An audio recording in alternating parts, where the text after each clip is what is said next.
Pirimeer Liigiin Ingilizii tapha torbee lammaffaa tapha Cheelsii fi Weest Haam gidduu gaggeeffameen eegalame. Taphichis olaantummaa Cheelsiitiin 5-1 yeroo goolabamu. Taphoota sanbata dhiqaatiin Arsenaal Liidsiin 5-2 yoo mo'atu, Manchester Cityin Tottenhamiin 2-2 mo'atamee jira. Akkasumas kilabni barana ol guddate lamaan Barnilee fi Sandarlaand gidduutti taphni kan taphatame yeroo ta'u, Barnileen Sandarlaand 2-2 yoo mo'atu. Brentford Aston Villa 1-2 yoo mo'u, akkasumas Bournemouth Wolvesiin 1-2 mo'ee jira. Taphoota dilbata taphatamaniin Everton Brightoniin 2-2 yoo mo'u, Crystal Palace fi Nottingham Forest tokko qixa bahuudhaan qabxii qoodatanii baanii jiru. Fulhamii fi Manchester gidduutti taphni gaggeeffame qabxii wal fakkaataa tokko qixa bahuudhaan qabxii qoodatanii baanii jirani.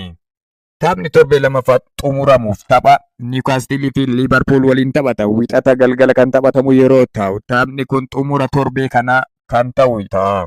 Haaluma kanaan taphattoonni akka Joao Pedro fi Victor Gyökeres goolii Pirimeer Liigii jalqabaa isaanii galchanii gammachuu guddaa agarsiisaniiru. Torbee darbe kan hin milkoomne yeroo ta'u, torbee kana milkaa'aniitiin boom jedhanii karra goolii saaqanii jiru. Waaw, goolii isaanii jalqabaa.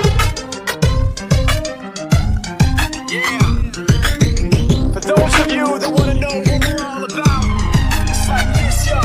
This is 10% luck, 20% skill, 15% concentrated power of will, 5% pleasure, 50% pain, 100% reason to remember the name.